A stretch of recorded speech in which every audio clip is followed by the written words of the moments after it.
Oke, teman-teman, bismillahirrahmanirrahim. Assalamualaikum warahmatullahi wabarakatuh.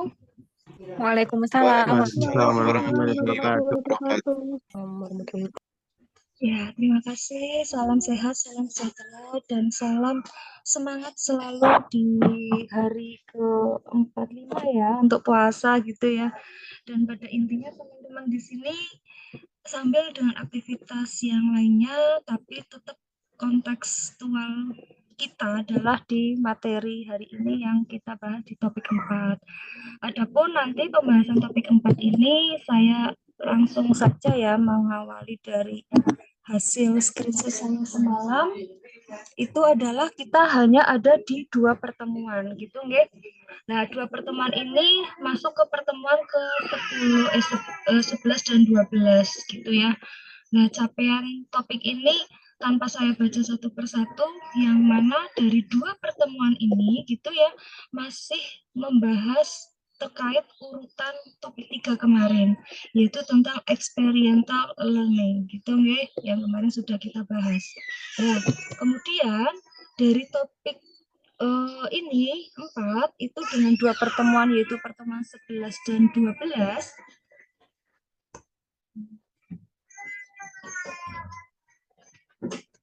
itu meliputi ada tahapan mulai dari diri, eksplorasi konsep, ruang kolaborasi, unggah tugas ruang kolaborasi, demonstrasi kontekstual, elaborasi pemahaman, koneksi antar materi, dan aksi nyata. Ya, itu urutan yang seperti biasa di topik 1 hingga saat ini pun demikian gitu ya.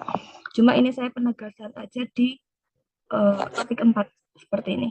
Lalu kemudian di topik mulai dari diri, teman-teman silahkan pada intinya adalah nanti secara mandiri yang mana mengerjakan bagian-bagian tertentu yang sudah saya lihat responnya teman-teman khusus untuk kelas PGSD kelas 3 ya, dan itu baru 5 mahasiswa yang merespon. Nah, silakan mungkin yang memang belum, ini nanti bisa menyusul ya, karena ini memang tahapan kita kan sambil daring dan pun LMS, silakan untuk dipenuhi tagihan tersebut. Meskipun kemarin ada informasi dari Mas Iskandar ya, admin, terkait dengan restricted ya, bahwa ini sekarang semua mata kuliah tidak restricted lagi, artinya sudah bisa dibuka ya utuh nanti tanpa harus mengunggah tagihan terlebih dahulu.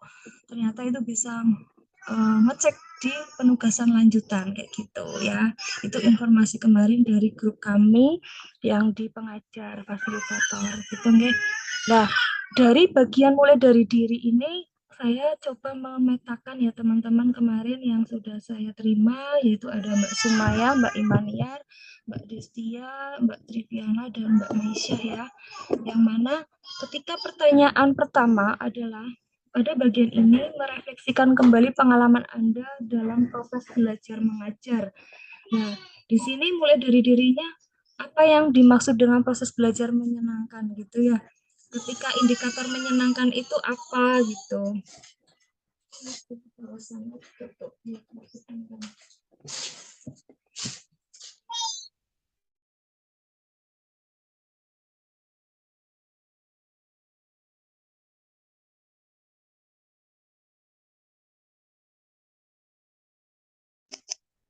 Oke, saya mulai lagi.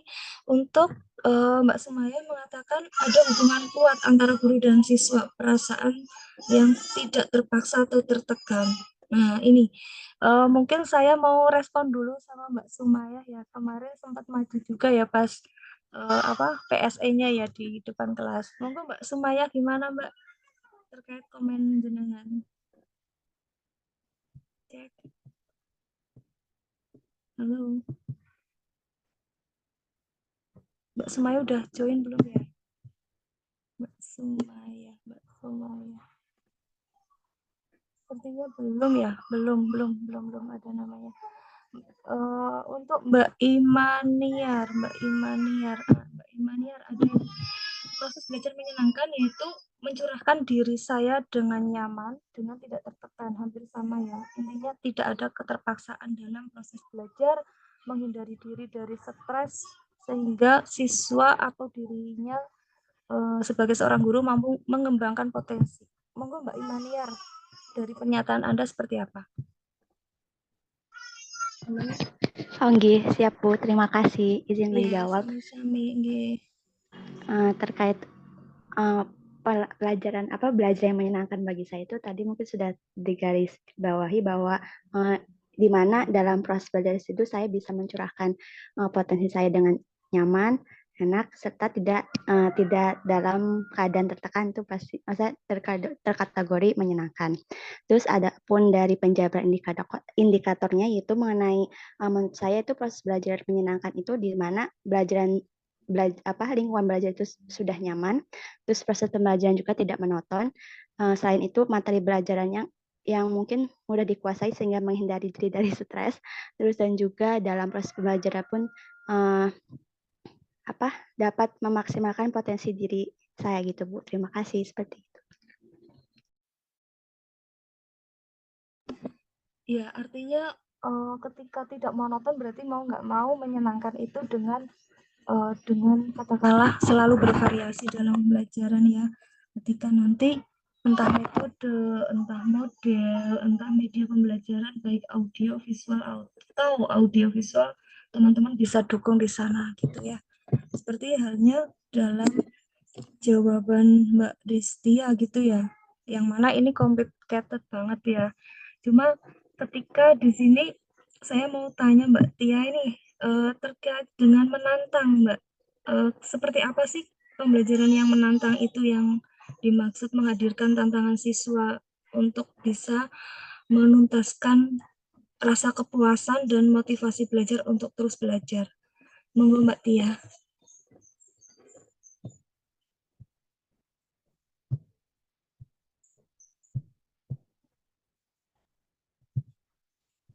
Halo, cek Mbak Tia.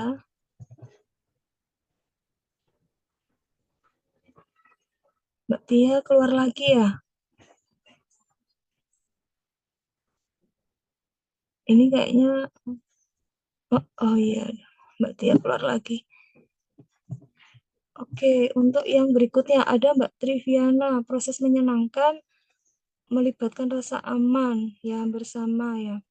Terus kemudian pembelajaran yang bebas namun tetap bertanggung jawab. Ayo Mbak Meisya ya, yang kemarin paling duduk pojok akhir yang peserta didiknya pada sering ini ya, berantem ya, Mbak Meisya. Halo.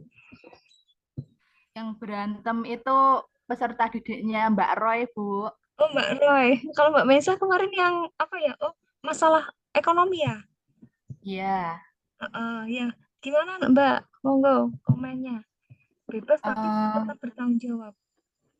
jadi kan kalau contoh di kelas saya dulu itu anak-anaknya sering bawa alat main gitu loh, Bu, kayak ular tangga, kayak uh, ding lompat tali kayak gitu toh, Bu. Nah, dari ular tangga itu daripada alat mainnya saya kumpulin, nah mending materinya saya masukkan ke Kaitkan. permainannya mereka. Jadi kayak dari ular tangga bisa ke pembelajaran matematika seperti itu. Sip. Oke ya. Jadi ini seperti apa media dadakan ya, tapi mengikuti arus perkembangan siswa yang mana mungkin updatingnya sekarang lato-lato ya. Tahu ya. Nanti Iya, lato-lato mau buat dimainkan apa ya, disambung-sambungnya kayak piye ngono gitu ya. Sempat kemarin tuh saya terpikir loh, pas waktu kita luring saya bawa lato-lato. Bu Meda mau ngapain? Ya adalah gitu nanti ketika updating permainan anak atau masa bermain mereka kita bisa masuk ke sana sehingga mereka masuk materi itu merasa nyaman, menyenangkan, tapi ternyata itu nggak jauh-jauh dari mereka gitu kan dan nggak asing gitu ya teman-teman. Oke, terima kasih konfirmasinya Mbak Masya. Kemudian gini, ketika proses belajar yang dilakukan menyenangkan, contohnya seperti apa ya? Ini ketika teman-teman menjawab seringkali kan memang dengan pakai ice breaking atau Mbak Tia yang tadi ketika saya ngomong nih, bagaimana ketika kita menggunakan media dimensi audio atau visual atau yang lebih enak kita dengan durasi film misalnya audiovisual gitu ya. Nah, kemudian ketika pertanyaan berikutnya, bagaimana motivasi siswa gitu ya dengan kondisi seperti itu tadi adalah motivasi seperti kalau kita ngomong ya, faktor motivasi itu ada dua ya teman-teman. Faktor internal dan eksternal. Yang saya di kelas kemarin pernah bilang ketika luring, internal itu adalah dalam diri peserta didik. Ketika anak itu niat insun mau dan punya kemauan, walaupun dia mampu, tapi kalau dia belum mau, ya beda ya, mampu dan mau ya. Jadi yang namanya internal itu lebih ke arah maunya. Mau niatnya itu mau apa gitu. Nah, niatnya sendiri kalau semisal dia mau belajar tekun dan sebagainya atau termotivasi lebih utamanya dibandingkan orang lain, insya Allah akan lebih apa ya? Kalau saya secara pribadi lebih bisa menjadikan peserta didik itu bisa jadi lebih baik. Nanti saya kasih contoh gitu ya. Terus yang kedua faktor eksternal. Faktor eksternal itu di luar diri peserta didik siapa? Orang tua, kakak, atau lingkungan yang dia ada di rumah siapapun di situ ya. Kemudian ada teman atau lingkungan sekitar mungkin lingkungan permainan atau lingkungan tempat tinggal mungkin bising dan ramai atau kondisi-kondisi yang nanti kurang mendukung atau mendukung saat pembelajaran gitu ya. Nah, di sini ketika faktor internal tadi saya bilang, itu bisa jadi ketika kita mau berubah, itu karena kita niat insun dari diri kita sendiri. Ya, ini kalau secara pribadi, kasuistis di saya ya. Cuma nanti kembali ke personal masing-masing peserta didik ya teman-teman. Ketika faktor internal itu lebih utama di pengalaman saya secara pribadi. Yang mana apa? Saat itu saya boleh dibilang SD ya. SD itu 5 besar terus ya, 5 besar dalam jumlah siswa waktu itu sekitar 20-an ya. 15 sampai 20 lah kalau nggak salah. Saya lupa-lupa ingat karena waktu itu kelasnya rombel, ada kelas 1 sama 2. Kelas 1A sama B. Kemudian di kelas SMP itu masa jati diri saya sudah mulai muncul, yang mana saya itu di sana sudah mulai suka bermain. Kalau ada materi pelajaran itu saya suka duduk di belakang, lempar-lemparan kertas gitu ya. Pun sama mungkin teman-teman pernah ngalami di situ ya. Jadi kurang fokus dan mulailah saya di situ mulai nyontek gitu. Ya, nyontek. Jadi sehebat apapun orang pasti pernah nyontek. Ataupun mungkin pertanyaan saya di sini, ada enggak dari kesekian mahasiswa 33 PPG Prajab ada yang belum pernah nyontek? Ada enggak? Halo. Ada yang belum pernah nyontek di sini? Berarti nyontek semua ya? Pernah ya? Halo, cek. Pernah dong, Bu. Pernah. Pernah, Bu. Enggak apa-apa, aku yang pernah nyontek kok gitu ya. Dan itu mulai SMP aku ya gitu ya. Benar. Jadi proses hidup manusia itu kan tidak sempurna ketika dia seperti malaikat ya lebih bersih, tapi ketika proses belajarnya itu mulai dari hal-hal yang mungkin bagi dirinya seperti tahap berpikir kognitifnya kan dia masih butuh belajar untuk dibimbing gitu ya. Yang mana akhirnya saat itu saya mulai nyontek dan ranking saya adalah kelas 1 sampai kelas 3 SMP. Saya masih ingat itu adalah 30 ke atas dari jumlah 40 siswa. Ya, orang tua saya sampai bilang, aku nggak mau ambil rapot izin. Nah, urutan ambil rapat waktu itu kan urutan ranking ya. Jadi bapak saya, ibu saya kalau pas diminta mengambil itu, ya urutannya tinggal 10 ke bawah gitu kan.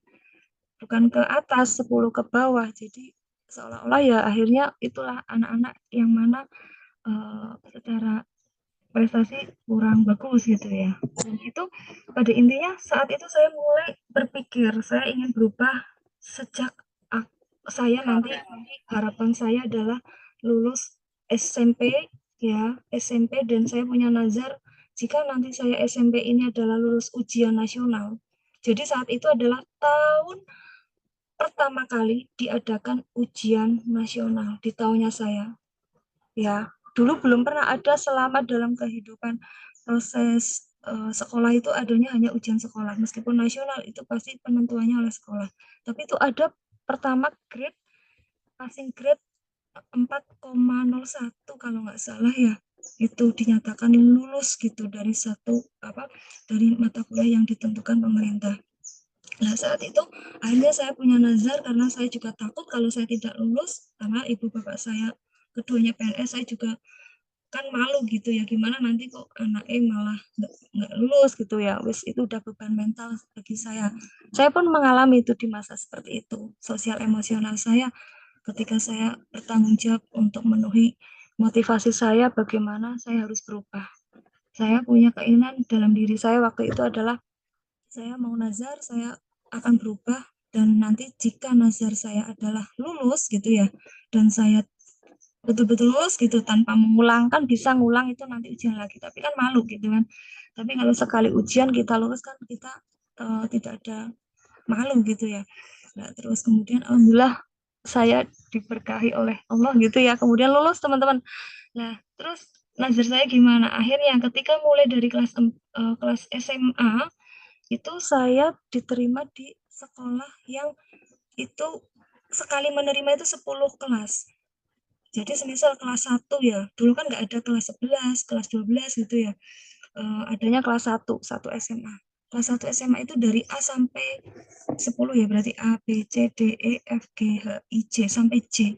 Nah, itu diurutkan berdasarkan nilai NEM penerimaannya. Dan ketika saat itu bukan berupa tes tapi berupa nilai NEM. NEM saya itu alhamdulillah masuk 10, bukan 10 besar ya. Masuk di kelas 10 terakhir, kelas 10C gitu ya waktu itu. Ya, saya syukuri banget gitu karena bisa diterima karena saat itu sekolah favorit yang ada di kecamatan hanya itu satu. Yang lainnya swasta gitu ya. Dan itu kan bersyukur banget ketika akhirnya saya diluluskan, kemudian saya juga diterima di sekolah favorit sekecamatan karena hanya satu yang negeri di situ ya, yang lainnya swasta ya ada 2 atau 3 kalau nggak salah. Nah, mulai dari situ pada akhirnya saya mulai berbenah diri teman-teman dengan faktor motivasi internal saya mulai belajar yang pada akhirnya langsung saya itu kelas 1 SMA ranking 4 ya. Jadi pun sebenarnya kita bisa loh kalau mau berubah gitu kan. Kemudian saya di kelas 2 kebetulan di program sekolah saya itu ada kelas unggulan. Jadi ketika ranking 4 terbesar di kelasnya masing-masing dijadikan satu kelas. Katakanlah 10 kelas ya berarti 4 kali 10. Itu 40 Mas, 40 siswa itu jadi satu kelas namanya kelas 21, kelas unggulan.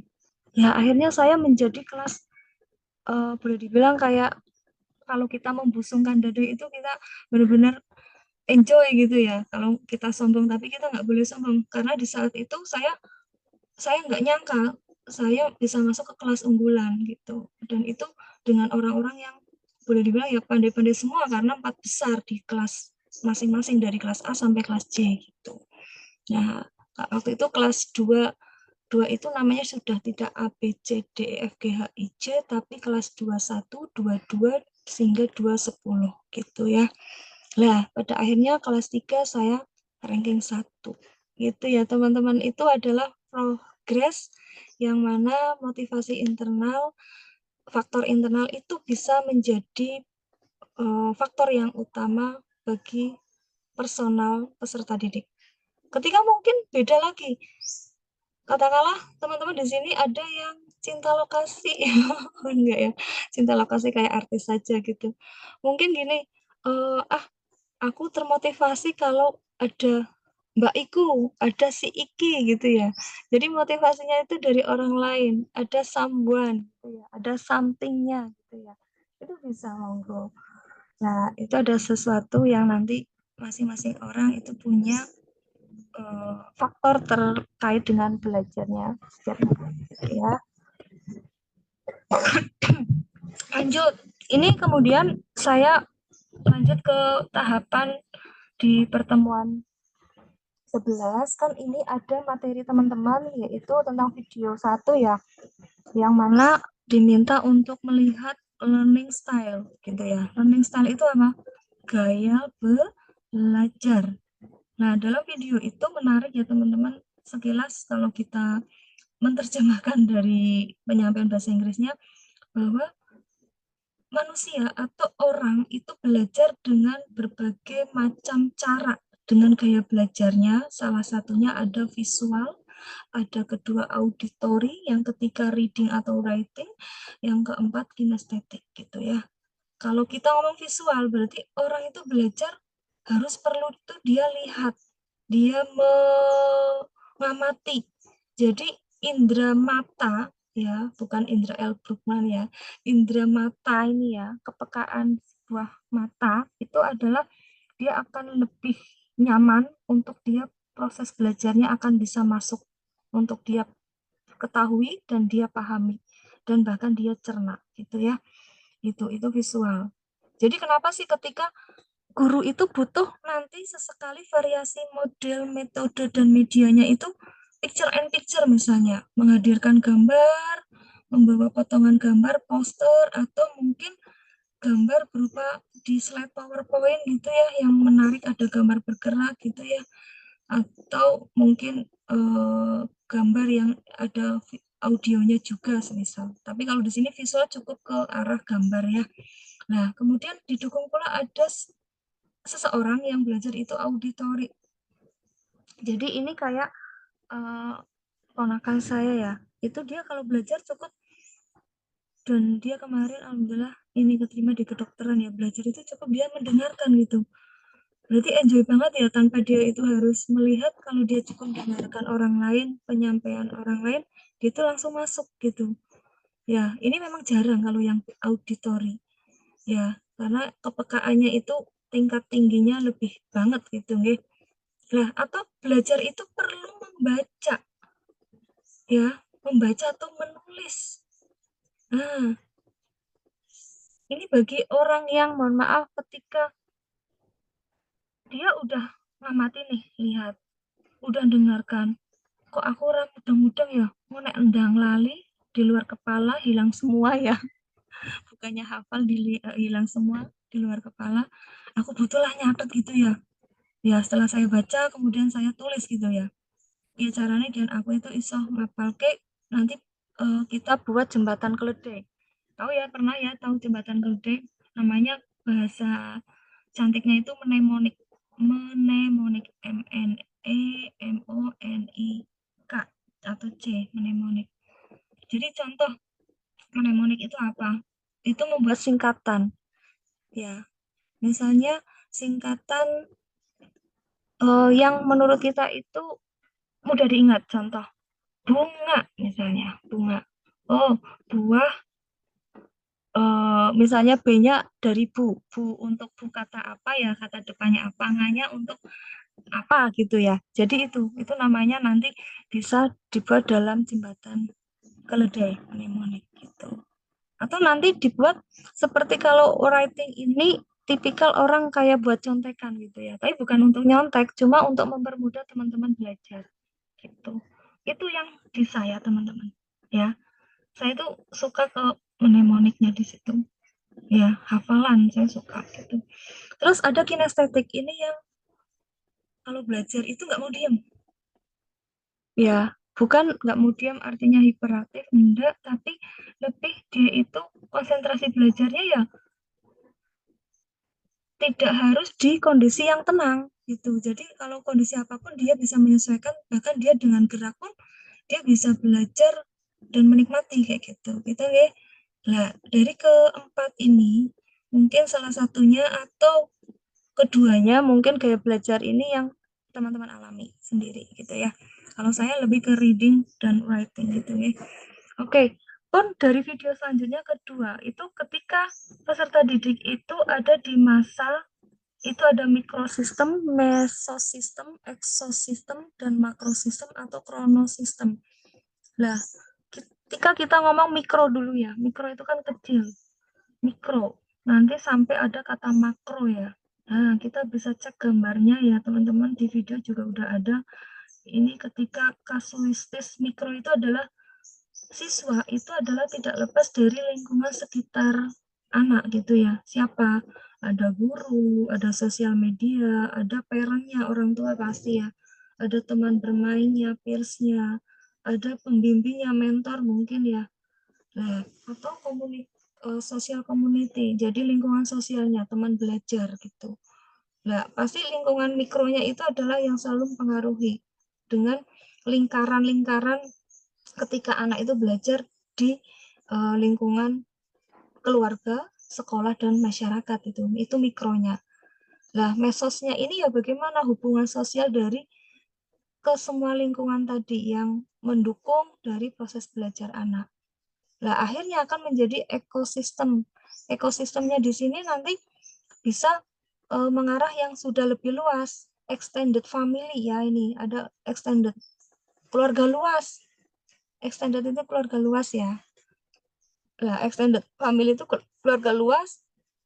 Nanti ini bisa mempengaruhi ke proses belajar yang lain. Contoh kita belajar itu bukan hanya lingkungan nuklir ya. Nuklir family itu lingkungan inti, yaitu ayah, ibu, dan anak gitu. Itu kan keluarga inti. Ketika nanti keluarga luas itu ada paman, ada bibi, ada ya boleh dibilang di luar dari rumah satu atap itu tadi, bisa jadi akan mempengaruhi kehidupan seseorang gitu nih.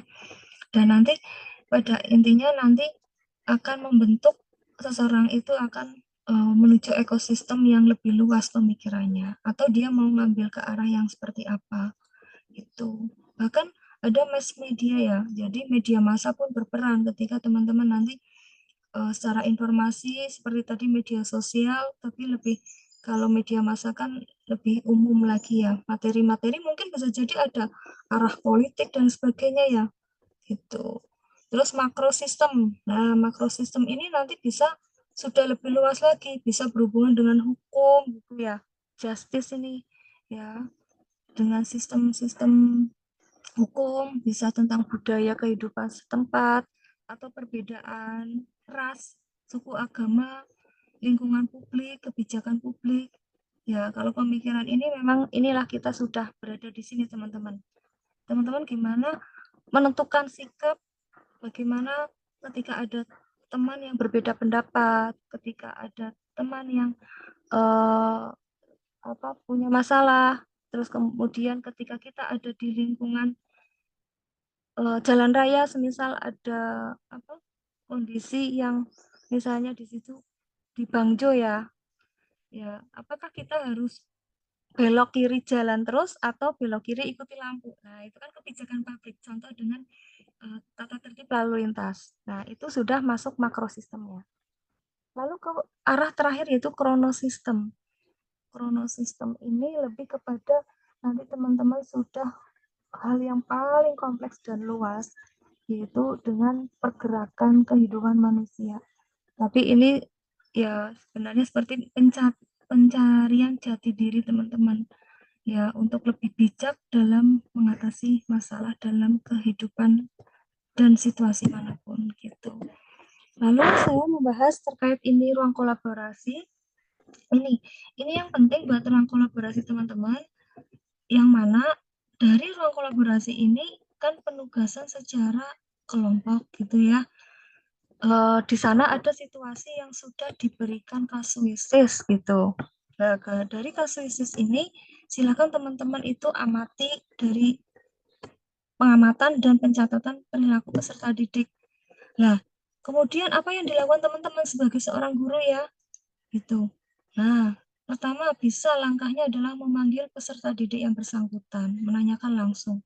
Cuma kalau menanyakan langsung jangan di depan kelas, di depan teman-teman ya. Mungkin waktu jam istirahat atau di sela-sela dia merenung atau mungkin menyela hatinya sedang ada masalah, kita bisa ambil di sana gitu ya. Jangan di depan umum gitu. Terus atau bisa konsultasi kita dengan partner kita, teman sejawat, atau mungkin satu ketika kita bisa memanggil orang tua, misal gitu. Jika memang akhirnya berdampak buruk kepada prestasi anak atau motivasi belajar anak saat dia di kelas. Nah, kemudian melakukan intervensi terhadap perilaku dengan melakukan actionnya teman-teman gitu ya kan, ini experiential learning ya kan, ada acting. Nah kemudian actingnya di sini apa sih, proses dari permasalahan tadi kemudian kita kasih solusinya gitu ya.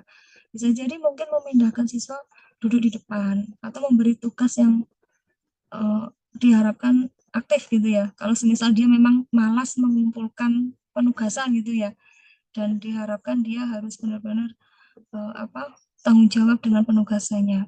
Atau dengan intervensi ini nanti teman-teman membuat grafik dengan pencatatan perkembangannya. Cuma kalau grafik ini kalau saya baca ini kan per minggu ya.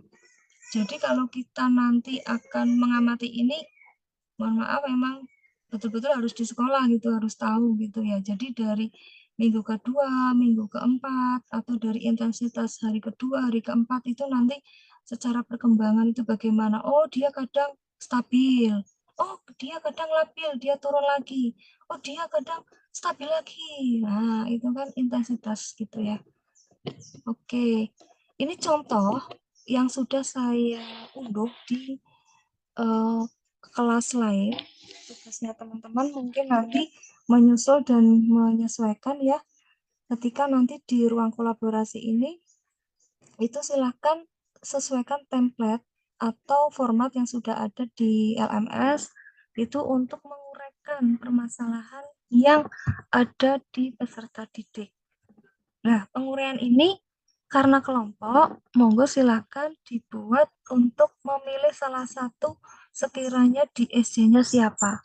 Bu, ini kan kita di sekolahnya masing-masing dan kita udah nggak bisa, mungkin yang di Cilacap jauh atau apa, monggo keputusan di teman-teman nanti menceritakan salah satu peserta didik. Saya meminta menyebutkan nama ya, gitu nih.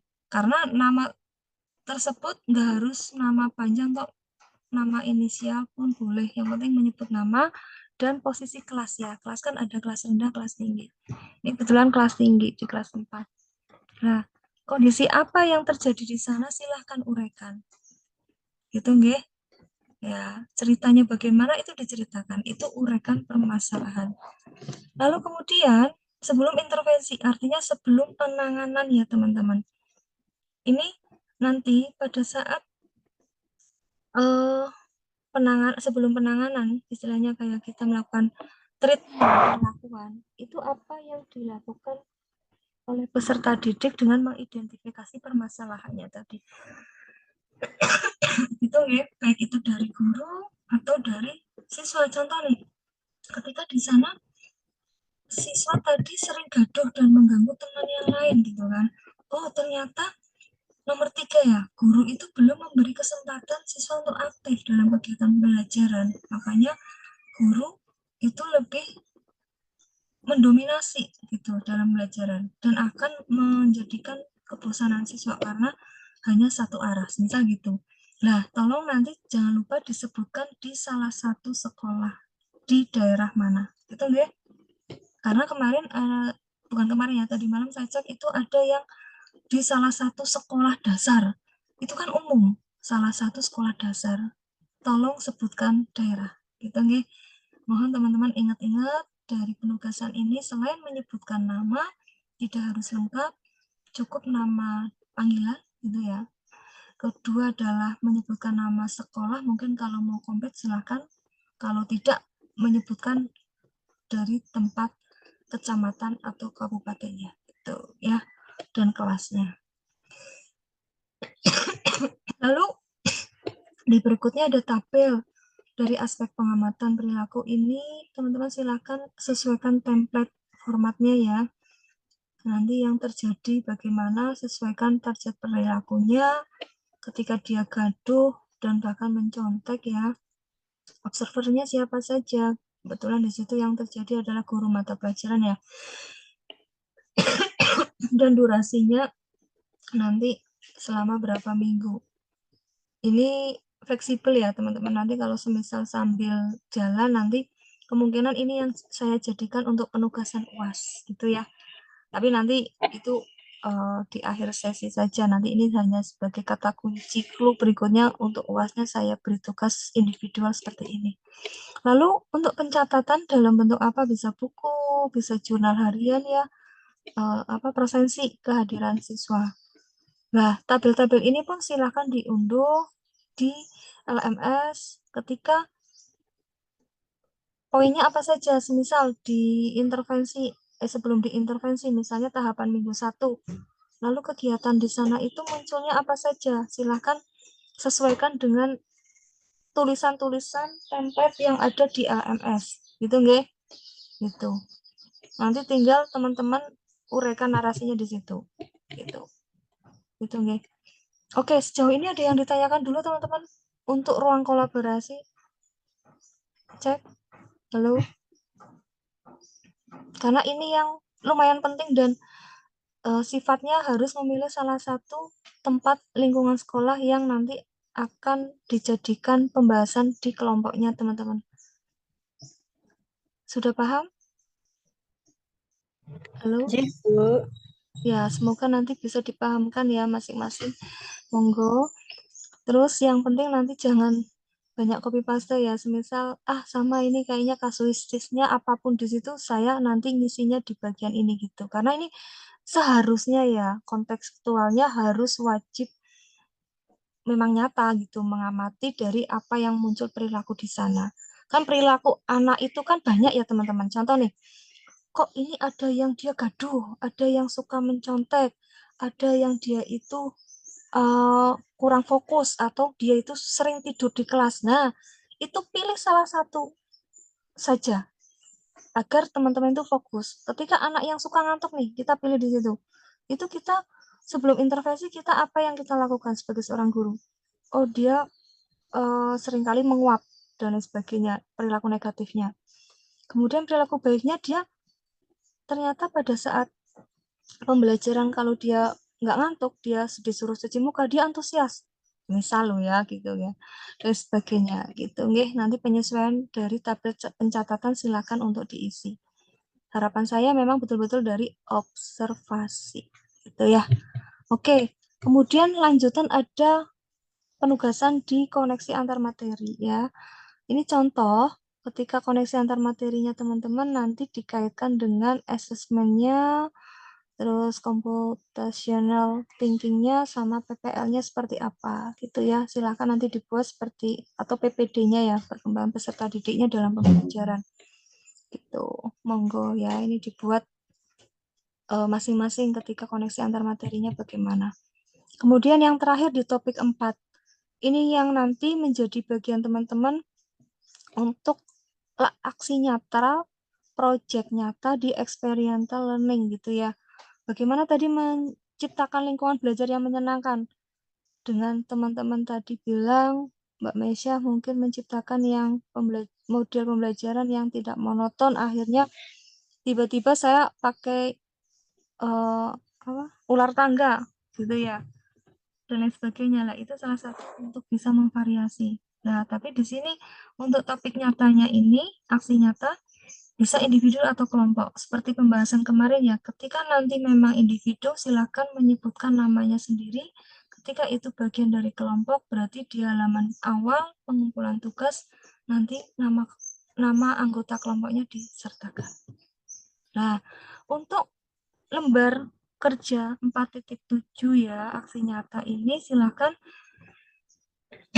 sesuaikan pula di dalam permasalahan yang ada, yang itu adalah sesuai dengan template-nya. Silakan itu nanti teman-teman isikan di situ. Permasalahan ketika semisal mengajar di kelas itu ada yang anak itu diam gitu, dia tidak mau bersosialisasi dengan temannya. Terus aplikasinya gimana ketika guru itu membujuk gitu ya. Jadi buat pernyataan juga. Apa sih yang perlu diucapkan guru untuk membujuk ketika anak itu diam dan tidak mau bercampur, bergabung, berkolaborasi dengan teman yang lain gitu ya. Nah, terus akhirnya tantangannya apa? Atau mungkin akan jadi hambatannya bagaimana? Itu silakan dituliskan. Gitu, ya. Nah, kemudian buatlah program dan lakukan pencatatan lalu hasilnya bagaimana. Nah, ketika anak yang diam tadi, kan itu kurang percaya diri ya. Terus ketika memberikan pembelajaran yang lebih menyenangkan itu bagaimana? Gitu nggih. Ya, biasanya dikasih penguatan. Nah, gitu dong, nek maju kan ayu toh, kata ayune. Nah, misal jadi kayak dia itu dipuji ya, atau nanti dikasih reward nilai, ya nggak harus hadiah ya, kalau hadiah nanti hadiah terus gitu ya. Nah, itu masing-masing. Makanya ketika cara-cara strategi ini teman-teman bisa buat motivasi di sini ya, untuk mengapresiasi hasil kerja siswa tadi berupa reward atau penguatan, reinforcement. Terus, adakah perubahan gitu? Oh, ada hasilnya setiap kali ketika diamati gitu ya. Guru dengan bla bla bla tadi mulai ada kepercayaan diri misal. Atau ternyata percaya diri itu karena ada perintah guru. Ya, karena suaranya masih pelan. Kan yang namanya anak yang belum terbiasa itu dia masih malu-malu gitu. Berani itu hanya kalau ditunjuk gitu. Misal gitu. Itu tapi sudah berubah, cuma tidak signifikansi. Katakanlah kalau kita ngomong itu ada siklus 1, mungkin siklus 2 baru mulai mulai ada progres gitu ya. Lalu ketika di sana, bagaimana sih evaluasi yang bisa dilakukan dari hasil perubahan tersebut? Nah, itu nanti silakan teman-teman. Oh, mungkin bisa jadi saya buat alternatif lain dengan kita bermain gitu ya, pakai games gitu, atau ada diskusi dan lain sebagainya, atau pakai kuis gitu. Itu teman-teman yang dari saya sejauh ini. Ada yang ingin ditanyakan, Dak? Sampun? Nggih, Bu, sementara belum. Ya, monggo. Bukan berarti saya mendongeng ria ya. Bagi yang mendengarkan, alhamdulillah. Kalau yang tidak, ya syukurlah gitu ya. Yang penting nanti masing-masing bisa pemahaman tanpa saya harus untuk menegaskan ulang. Silahkan apa yang sudah ada di LMS sudah saya usahakan sebagai fasilitator menjelaskan sekilas inti poin dari 2 pertemuan topik 4 gitu nggih. Kalaupun memang itu harus mendeskripsikan, menjelaskan arti dari bahasa Inggris yang di video itu, translating sendiri ya. Oh, saya mendengarkan juga, oh little yes gitu, little no gitu ya. Sedikit-sedikit tahu gitu, sedikit-sedikit tidak. Tapi insya Allah bahasa mereka mudah kok. Maksudnya nggak terlalu ini. Karena kita juga ada teks readingnya ya, yang dibaca dari ucapan apa mereka gitu kan. Itu yang memudahkan kita. Kalau dia ngomong tanpa ada teks yang tertulis di situ, walaupun teksnya adalah teks asli, ya kita akan kesulitan gitu ya teman-teman. Jadi bilingual ya bahasanya kita harus mengasah di situ. Pokoknya keren deh kalau PPG Prajab itu nanti habis ini jadi bisa bahasa Inggris semua ya. Selain bahasa logat ngapak-ngapak ya Mas ya. Gitu. Oke, gitu ya dari saya. Jika tidak ada yang bertanya, saya tunggu untuk tagihan-tagihan teman-teman hingga topik 4. Kalau nanti penyesuaian ada UAS, saya hubungi lebih lanjut. Dimungkinkan nanti kita masih ke topik 5 juga gitu ya. Dan nanti untuk UAS sepertinya clue-nya, kata kunci adalah saya meminta teman-teman untuk mengobservasi betul-betul di sekolah yang itu wajib menyebutkan nama sekolahnya secara real di daerah tertentu dan di kecamatan tertentu dan kelas tertentu dan nama siswa yang memang betul-betul ada di sana. Dan saya minta pertanggungjawabannya untuk betul-betul nanti dalam bentuk foto peserta didik itu saat teman-teman mengobservasi di sana. Itu yang bagian dari insya Allah UASnya nanti untuk redaksinya saya susun lagi gitu nih. Sementara itu teman-teman menyelesaikan dulu di LMS-nya topik hingga topik 4 ini gitu. Gitu nggih? Nggih, Bu. Ya, matur nuwun, hari ini hanya 28 mahasiswa ya yang sudah join, matur nuwun banget. Saya mau lanjut perjalanan Sukoharjo ya, sekitar setengah jam sampai 45 menit untuk mengajar semester 6 A dan D. Terima kasih teman-teman. Nanti ini bisa disimak ya, insya Allah saya unggah di YouTube kalau mungkin sore atau malam gitu nih. Akhirul kalam dan salam sehat, salam bahagia ya, dan salam untuk semuanya gitu ya.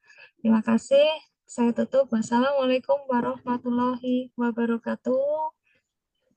Waalaikumsalam Waalaikumsalam warahmatullahi warahmatullahi wabarakatuh. wabarakatuh. Terima Terima kasih, Bu kasih, Ica. Bu. Iya, Terima kasih, sama-sama. Bu. Nuhun, bareng. Terima kasih, Bu.